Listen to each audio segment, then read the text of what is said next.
Daniel Sapsai, thank you so much for joining us today. I'm very happy to be with you as well. Daniel, here in Argentina, it seems as if the people, they're really hoping that Milei can turn the country around now that he's become the president. What do you think? Do you think he can do that? I think that it won't be easy, but anyway, I think that his purposes are very important, and we can change a regime, in fact, and to switch from a populist regime to a popular, liberal regime, which I think it will be very important to put forward Argentina. It's incredible that such a potential rich country, one of the richest in the world, now it's a very, very poor country. It's really shameful what is happening to us. In order to change, in fact, Argentina around, what would Milei need? I think Congress is a big part, of course, right? Do you think Congress would be behind Milei's ideas? Well, I hope so, because you know that he got an extraordinary popular vote, but at the same time he has very few legislators in both chambers, the Senate and the Chamber of Deputies, representatives for the United States. So he will need to make many alliances. I think that at the beginning, at least in the first year, he will get the support, because particularly most Peronists know what people want, and so they don't want to go against this will. Just a minority, which are from the Kirchnerism, which are just a small minority nowadays, but most of the Congress, I think, will accompany Milei, at least in the first year. So he has to move forward very fast. Are you worried at all that people might turn on Milei, maybe even go after him? We've seen this in the United States, where people would say that the justice system and other politicians are going after former President Trump. We're seeing similar things in Brazil, where former President Jair Bolsonaro is not allowed now, because due to legal reasons, to run again. Are you worried similar things might happen in Argentina? With Milei? Yes. It's difficult to know. He's just beginning. I hope not. I hope he'll have the right to stay for 8 years. All right. Let's switch gears a little bit and go over to the economy, and specifically the US dollar, actually.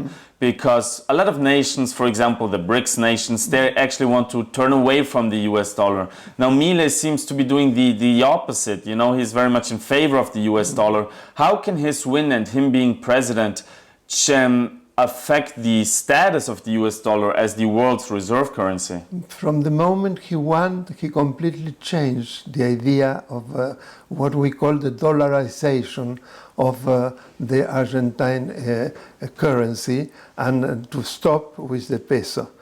I think that he will have a mixed system, monetary system, with pesos and dollars.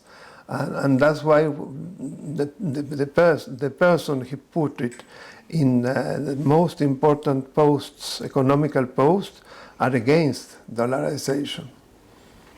Now, anyway, he needs to change the constitution for doing that. The constitution doesn't allow to change into another currency and to supprime the peso.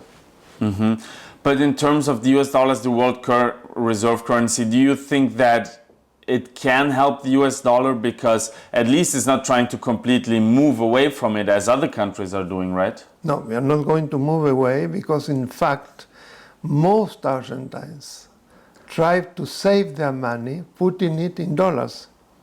So that's the reality. We don't want to keep pesos, because the value of pesos change daily because of enormous emission.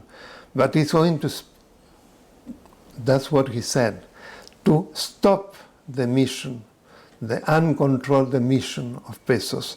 So I think that in a year, in 2 years, everything is going to change if he succeeds.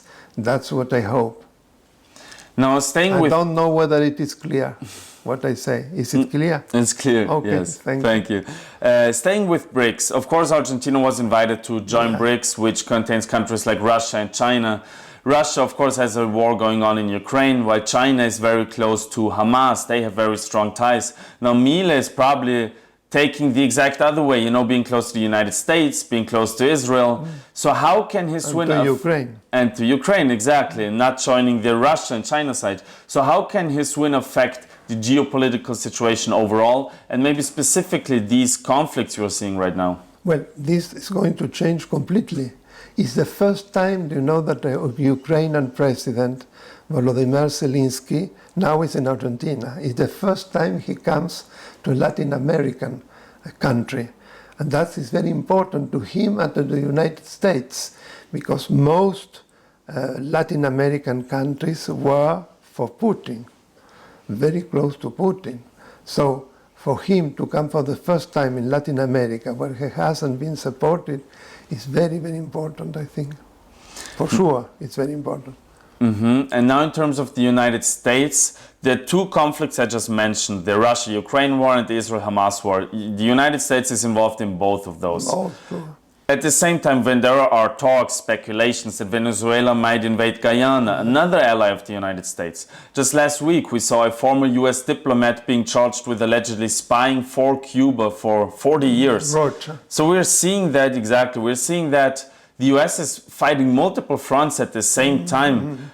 Now Mile seems to become an ally to the United States instead of joining the Russia-China side. Do you think this will give the United States some much needed room to breathe a little bit, so to speak? I'm sure it will. I'm sure. And now Lula has problems with Venezuela. He supported enormously in the past Chavez. He was really an ally to Chavez. And you see now what Chavez is doing. He will learn what Chavez is. Because now he's against, because of the Essequibo. He's going against the international rule, because this is being solved in the International Court of Justice. And he's not waiting for, the decision of the International Court of Justice, and he's just invading, because he wants the oil. That's the reality. And he wants to take 2/3 of Guyana. It's really a great mess. I hope it won't be a war. So you would say that having allies in South America in general is important to the United States, such as Mile or Lula, who is doing the opposite, because after all, South America is very close to the United States and it is the same hemisphere. But what we've seen in the past 10 or 20 years, it's moved to the left a lot, right? Yeah. So from what you just said, from my understanding, you would say that it is actually also important, not just to South America itself, but also to the United States, these kinds of elections, right? Very, very important to the United States, for sure. And in fact, the President of the United States is sending a very important delegation for the passation of power. Mm-hmm. Daniel, now last question, which is I want to talk about the presidential elections next year in the United States. Yeah. We just saw the right-wing outsider win in Argentina. We saw the same thing in the Netherlands with Geert Wilders. In both cases, the economy played a huge part in this. In the United States, meanwhile, the inflation has gotten very bad and the economy in general has become pretty bad ever since President Biden took office. So do you think these two recent wins in Argentina and the Netherlands indicate that people in the United States might vote more Republican next year in the presidential elections? We don't know, but things go so fast. We have to wait for a year from now, more or less a year. A year is enormous in the present situation. Nowadays, it seems Trump is going to win. Mm-hmm. Daniel, that's all the questions I had. Is there anything else you want to add? Anything else our viewers should know on this topic, on Mile in general? It has been very interesting, in my opinion, and we could go ahead with the most important issues. So I think it's enough. Maybe you want to ask me some more. No, it's up to you. From my side, it's all good. You. Dennis, outside, thank you so much.